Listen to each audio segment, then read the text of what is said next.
দাড়ি রাখলে বালা বউ পাইতা না। না আমরা বইয়ে বইয়ে সিরিয়া না সবাই, আমনে না খেল বালা বউ পাইছেন।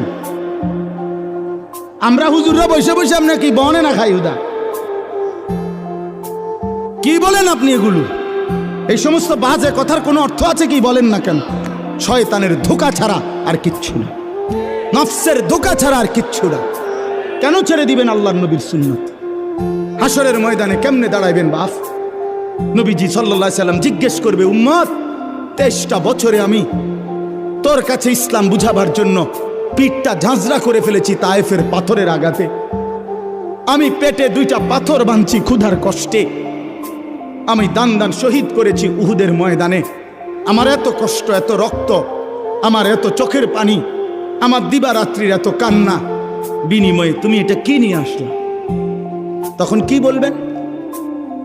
কি বলবেন বাবা?